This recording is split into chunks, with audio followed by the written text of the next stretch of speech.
What is going on, my fellow nerds? Operator Otter here, and today, welcome to another episode of Just Let It Die. And by that, I mean the Sork in general, because it's just in a very bad spot compared to other classes, but it still has a very strong leveling build. It's able to do a tier 15 at level 63, so that's a very good selling point. So let's get into it. This build is known as Kitiko's Choir Stormweaver, because it uses Kitiko's Jewel Gauntlets, Choir Storm's Amulet, and the Stormweaver Ascendancy.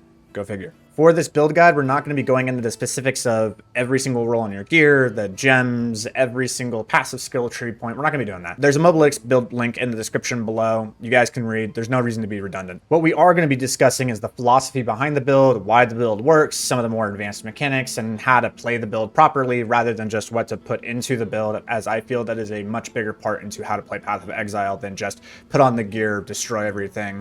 Like others, we can't really do that with Stormweaver. There's a little bit more thought that has to go into our build functioning because we just suck. The philosophy of this build has to do with the fact that Sorks don't have enough defense to survive the enemies rushing us, nor do we have enough offense to be able to kill the enemies before they are able to get to us. And so therefore we're in a really bad spot when it comes to our leveling process or even our end game. The way that we can control this, though, is we can actually apply battlefield crowd control. The way that we are going to apply this crowd control is through Kitiko's current jeweled gloves. These are very cheap to buy as long as you are not trying to roll for the 8% when they get corrupted. That's going to cost a couple divs. Other than that, these are very cheap. You don't need a specific roll. Just get them on your build. You're good to go. The way that these work is that any lightning damage from hits contributes to electrocution buildup. Now, before Dawn of the Hunt went live in the previous season, these things on release were busted because literally as soon as electrocute damage hit, like they just got stunned, and Grinding Gears games didn't like that, and so these got nerfed, and so they're not nearly as good as they used to be. But there is a new gem that kind of restores them to their old glory days, and that gem is what we're going to be putting in our spark called Neural Overload. What Neural Overload does is it makes it so that anything that's electrocuted is primed. And by primed, what that means is that when the electrocution buildup builds to 40%, it will then just count as it being 100% and just electrocute them right in place. And electrocution causes them to sit there and just like vibrate. Like they just look like they're sitting there electrocuted. They can't attack. They can't cast any spells. They can't do anything. And this is our crowd control. And when you mix these with Kitiko's Jeweled Gauntlets, these triple the amount of electrocution buildup we can put onto a target, which means that these things are going to get stunned very quickly, and therefore we actually have our chance to deal damage and to go through our spell rotations rather than just doing a one button build, because we can actually stun them in place and go through our rotations properly. Now that we've established how we're going to apply crowd control, let's talk about how this build does damage. This is a crit based build. There are going to be many things that are going to proc off of our crit, and the thing that is going to be critting is going to be our spark. And at level 63, look how much crit I have. 42%. We are launching about 9 to 10 projectiles of spark every single cast 3 times per second, and every single one of these projectiles has a 42% chance to crit. And when it does crit, there's going to be some type of effect that goes into place. There are 3 things that are going to happen. So without further ado, let's talk about the first thing that is going to proc from this crit. The first thing that's going to proc from this crit is Lightning Bolt. And as you can see, the Lightning Bolt DPS is pretty substantial. We are going to get this Lightning Bolt to go off very, very often. And what we are going to do to cause that to happen is Choir of Storm Jade Amulet. Why this is so good is that the last 2 things. Number 1, critical hits just ignore the enemy monster lightning resistance. When we crit, they just don't care about the resistance whatsoever. And we have a pretty high chance to crit. So when those crits go off and do big damage, they actually just completely ignore the resistance types of the monsters, which is pretty cool. But the second effect is that it triggers a lightning bolt skill on critical hit. So when we crit, this lightning bolt is going to come down and it's going to hit the target. And we can actually get this to hit twice per second in this variant of the build. In a further variant, we can get it to hit about 3 times per second. And let's talk about some of the mechanics that's going on with lightning bolt. First things first, with Lightning Bolts, it is an AoE spell. It actually does have AoE to it, and therefore it can actually do, it doesn't just hit one single target, it can hit an entire area, which is pretty cool. The second thing is that when you have lightning bolt in this place, it actually has a cooldown. That cooldown is half a second, 0.5 seconds. So as long as you are critting every 0.5 seconds, lightning bolt's going to come down. It's going to proc about 2 times per second. Now, something that we can do is that you could put ingenuity here, and you can see that the cooldown now goes to 0.38 seconds. So now we can get it to almost 3 times per second. This is going to be for a different variant of the build, but not for this one. We're going to be using ingenuity into a different skill. We will talk about that very soon. But the critical chance of lightning bolt is still 30% with this build, and it has a very high damage when it does come down. So when lightning bolt comes down and it crits, it does a pretty big chunk of damage, and we are going to be critting a lot. So it has a pretty high chance for this to happen, and this is going to allow us to do some pretty good damage against those single targets, being the raiders and the bosses. So this is a form of being able to kind of chunk down those more beefy enemies. The second thing that we're going to proc from a critical hit from Spark is going to be Elemental Storm. This is going to be something that we're going to be putting into our Ascendancy. You need 2. You don't necessarily need the double shock, but you definitely want 2 going down into Rain Dancer. This is something you absolutely want. The reason being is that when you have this ability without Rain Dancer, it has a 5-second cooldown. That means that you can only proc Elemental Storm once every 5 seconds. But when Rain Dancer goes into effect, you can see that the cooldown goes to 2 seconds. And then when we put Ingenuity into this, it goes to 1.54 seconds. Now, why are we trying to proc as many Elemental Storms here rather than the Lightning Bolts? The reason being is that Elemental Storm just ends up being absolutely insane at being able to apply lightning damage per second for electrocution with Kitiko's Jewel Gauntlet, as well as it is absolutely insane at being able to apply exposure. Now, what is exposure? Exposure is a type of debuff that can lower an enemy's resistance, as seen here.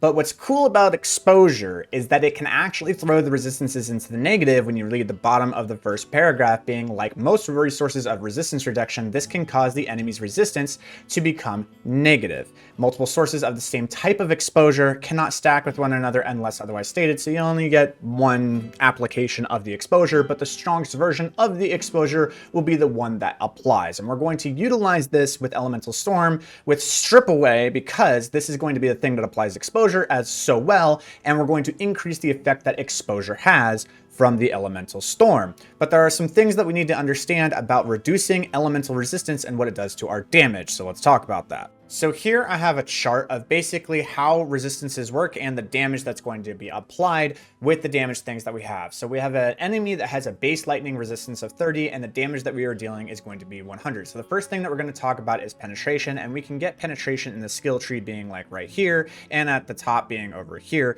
So what is penetration doing? Well, penetration is literally just going through the enemy's resistance, but it cannot go into the negative. So if we have 25% penetration, this means we're going to be lowering the enemy's resistance from 30 to 5. We do 95 damage. Easy, simple, right? Now let's imagine that we have a crit with Choir, because when it's a crit, Choir is going to reduce it to 0, right? But then the next thing is penetration. But can penetration throw the enemy's resistance into the negatives? No. So once it hits 0, penetration has no more effect. So on a crit, it's 0%. But not on a crit, it's now 5%. Make sense? Okay, so on Choir, now we're gonna do our full 100 damage.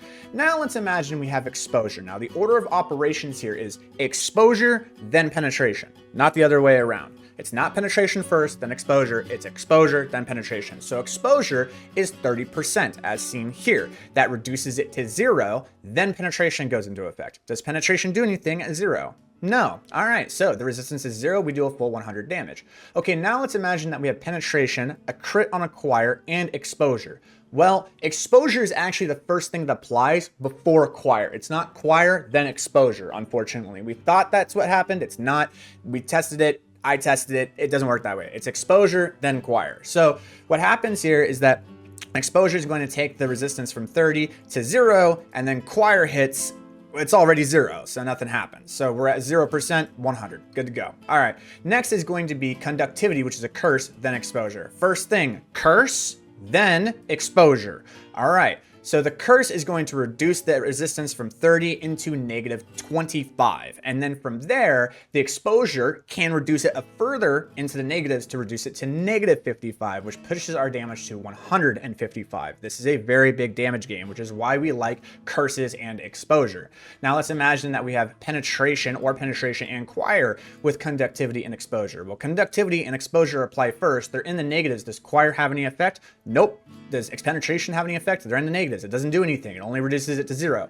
So when you have conductivity and exposure applied, now all of a sudden choir and penetration don't do anything. But are we always applying a curse or exposures on target? Not always, but we want to as much as possible if we can with things like elites and bosses. So the order of operations for resist debuffs is curse, then exposure, then choir, then penetration. And the answer or question is, can these lower the resistance below 0? For curse and exposure, yes. For choir and penetration, no. So running this all the way back to what Elemental Storm does, it's very good at applying exposure, and we're going to be running strip away on this so that it takes the base amount of negative 20 to negative 24% on their resistances. Now I know choir reduces them to 0, but it's only on a crit. And remember, 60 to 70% of our attacks are not going to be crits. So exposure all of a sudden has really good value in our map clear, but then when we go against a boss or an elite and we use our curses, we are now with exposure going to throw the resistances in the negative and actually do bonus damage to them more than we would do damage to regular mobs that we are not cursing. The third and final thing that's going to happen when our spark crits is going to be cast on critical. Now, the way that this works is that when we crit, we're going to get 1 energy per power of the monster. And the monster, if it's a normal, is 1, magic 2, rare 5, and a boss is going to be 20. So we can get a lot of these cast when we are going against rare or boss monsters. And we get increased energy gained when this cast on critical gets higher in the level. What are we casting with cast on critical when this percentage reaches 100%? It is going to be arc. Why? The reason we choose arc is that because of 0.2.0.d, I think that was the patch, we have pulse added to arc. And I'm not going to go into the crazy specifics of what's going on with the mechanics of arc. If you'd like that, you can check out this video here.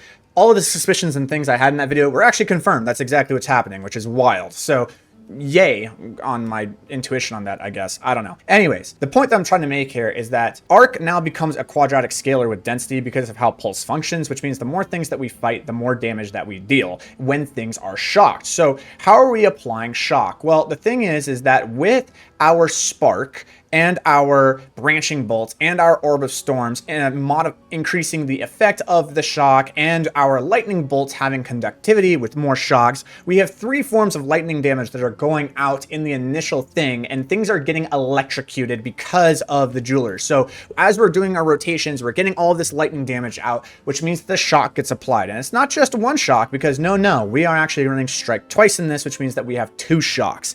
And then what happens is once our critical builds up, it casts the arc automatically. The arc goes out, and when it hits the shock targets, it will pulse, but it will pulse on every single target that's shocked, meaning that it just blows the entire pack up. And this is our finisher. So everything is like, we do lightning damage, the Kitikos is setting it up by stunning everything, then we cast Mana Tempest, and all of a sudden the arc comes out from the cast on critical and just blows up the entire pack, and then we move forward. That's essentially the idea of how the build functions, and good lord is it good at what it does.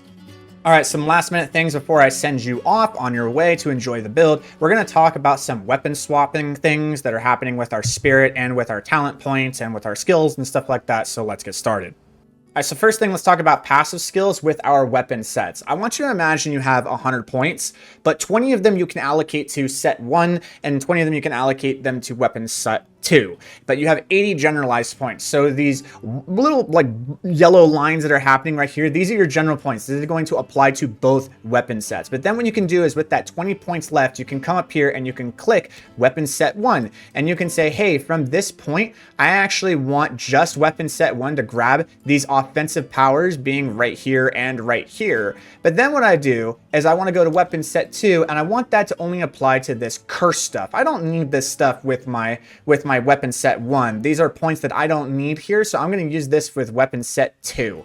And so what happens here is that you can see that the red, this is my main damage setup, but as soon as I swap weapons, Now, my staff is going to be utilizing the curse things. So what happens here is that as I'm going through, I can cast my abilities, and then what happens is that when I go to my skills, I can go to conductivity, and when I click this arrow, I can come to the bottom here, and I can click what set I want to use it with. Well, I only want this to happen with set 2 because my set 2 is buffing the power of my curses by quite a bit. So when I curse a target, I am going to be swapping to curse it, and then when I come back to casting Spark, that's when I'm going to set it to only 1. So you're going to go through your skills and you're going to set everything being except for conductivity and sigil. Sigil is automatically already applied to weapon set 2 because it can only be casted with this type of staff. Remember, with this staff, you want a sigil of power staff. That's this one, and you're trying to get the cast speed on it because that will increase the speed at which you cast Sigil of Power and your conductivity. And then when you cast your arc, you're going to go right back into it. So you can curse, or you can automatically put this down and go right back into the Spark. So every single time you do that, it'll just automatically swap weapons back and forth for you, as well as applying those weapon skill points that are snapshotting the actual effects when you cast them with those weapon sets. So it's pretty good in terms of the damage it can deal and the utility that you can get from it. All right, last thing I have for you before I let you go. When you are doing your weapon swaps, make sure that the Blink and Convalescence are set to weapon slot 2. Because Convalescence is on weapon slot 2, when you press Convalescence, it will just automatically swap the weapons for you. And then when you cast Spark or Orb of Storms, it will automatically cast it back onto Cast on Critical, and you will be good to go there. Just make sure that Convalescence and Blink are above Cast on Critical and Cast on Shock. When you move into the later versions of the build, if Convalescence and Blink are below Cast on Shock, it will screw things up really bad and you will have a bad time. You do not want that. I won't go into the crazy mechanics of that, but just know that.